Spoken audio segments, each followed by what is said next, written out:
संसार में जो भी कुछ है वो दो तरह का होता है। देखते हैं दुनिया में वो दो ही प्रकार का होता है, सजीव और निर्जीव। संसार में जो भी चीज़ें हैं हमें दो रूप में दिखती हैं, सजीव और निर्जीव। लेकिन एक तीसरी कैटेगरी भी है। वो कौन सी कैटेगरी है? कोई है, कुर्सी है, मेज है, मकान है, अलग से हटके जातियां हैं, मजहब हैं, धर्मस्थल है बनावट या बनावटी। ठीक है। समस्या क्या है? समस्या क्या सजीव है? नहीं है। समस्या क्या निर्जीव है? नहीं है। समस्या क्या है? बनावटी। बनावटी चीजें समस्या है। और आप क्या कह रहे थे कि आप कह रहे थे कि भगवान ने किसी को गरीब बनाया है, किसी ने अमीर बनाया, लेकिन नहीं, भगवान ने ना किसी को गरीब बनाया है ना अमीर बनाया है। ये हमारे समाज की व्यवस्था है, ये हमारे समाज की व्यवस्था है। अपने ही लोगों की व्यवस्था। हाँ, ये हम लोगों की व्यवस्था है बनाई हुई। इसका उदाहरण में है, यही समस्या है नेचर में, ब्रह्मांड में, प्रकृति में। और इसको कौन ढो रहा है? इसको लेके कौन चल रहा है? केवल मानव, मनुष्य। तो इसका मतलब क्या है? हमारे कुछ विद्वानों ने कहा है कि ब्रह्मांड में सबसे बड़ी समस्या कौन है? ना सजीव है ना निर्जीव है। सजीव में बनावट है समस्या, लेकिन बनावट को कौन ढो रहा है? मनुष्य। यानी कि पूरे ब्रह्मांड में केवल मनुष्य ही समस्या है कुल मिला के।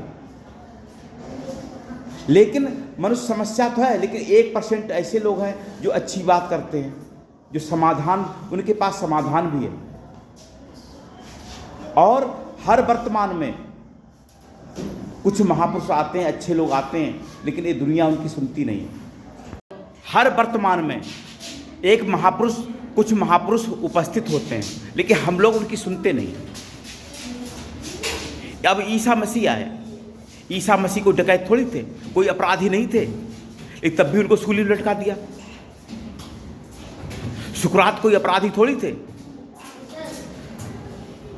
हमारी नज़र में अपराधी नहीं थे, इंसानियत की नज़र में अपराधी नहीं थे, लेकिन उनको जहर दे दिया गया। मीरा कोई अपराधी थोड़ी थी, लेकिन उनको जहर का प्याला दे दिया गया।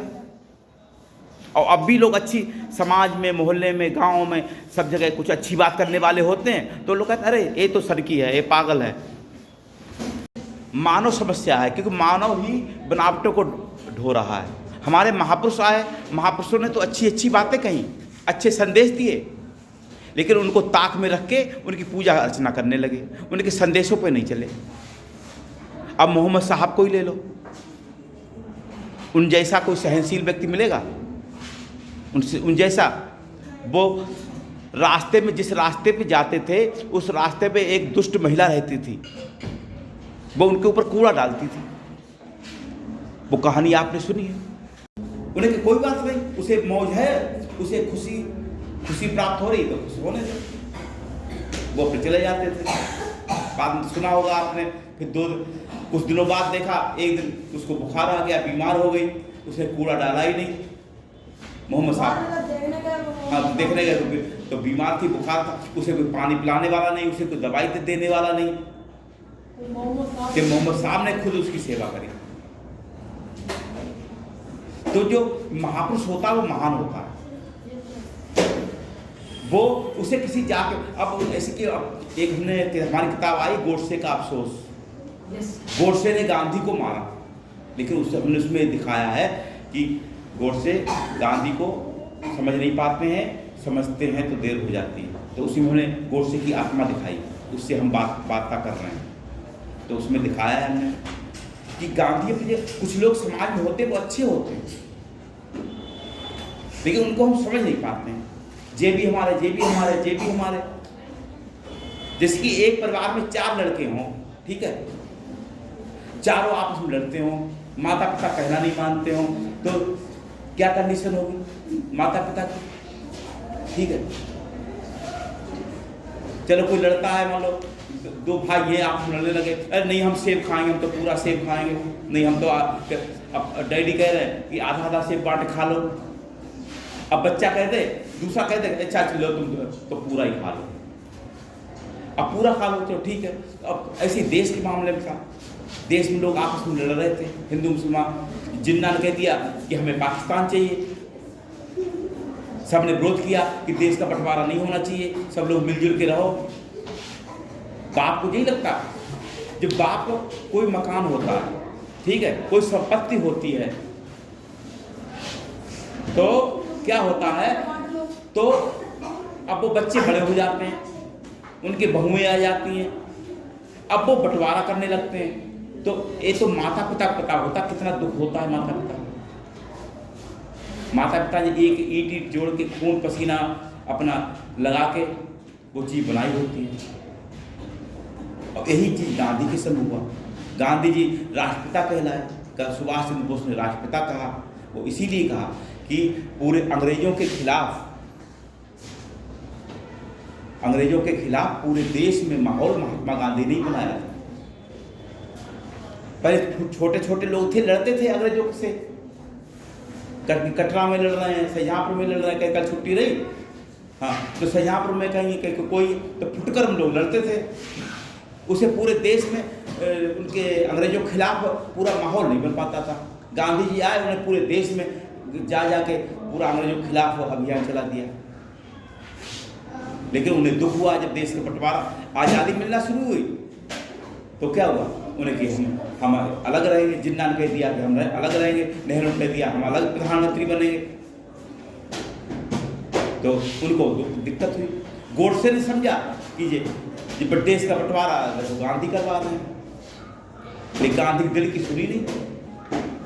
कभी कभी दो बातें हो जाती हैं, हम चाहते तो और कुछ है, कभी कभी ऐसा होता जैसे कि हम स्कूल में आए, क्लास में आए आपका, और मन में सोच के आए हम ऐसा करेंगे, हम वैसा करेंगे, फिर यहाँ मन बहस करने लगी, नहीं गुरुजी कहानी सुनाओ, गुरुजी नहीं हमें वो सुनाओ, गुरुजी हमें खेल खिलाओ, तो उसमें एक दूसरा काम बन जाए, ठीक है। ऐसी गांधी संग हुआ। गांधी जी थे, कांग्रेस पूरी थी, पूरा सभी लोग, केवल जिन्ना को छोड़ के सभी लोग देश का बंटवारा नहीं चाहते। गांधी भी नहीं चाहते थे, लेकिन तब भी देश का बंटवारा हो गया। इसका कारण केवल जिन्ना और केवल नेहरू थे, सुभाष चंद्र बोस नहीं। लोग कहते अब भी गाली देते हैं लोग, गांधी ने देश को बर्बाद कर दिया, ये कर दिया, वो कर दिया, लेकिन नहीं, क्योंकि पिता जो होता, पिता को तो सब बच्चे प्रिय होते हैं, वो तो चाहते कि देश का बंटवारा ना हो, सब लोग मिलजुल के रहें। तो गांधी ने, सबने, कांग्रेस में प्रस्ताव हुआ, सबने यही कहा कि मिलजुल के सब लोग रहो, ये होता है।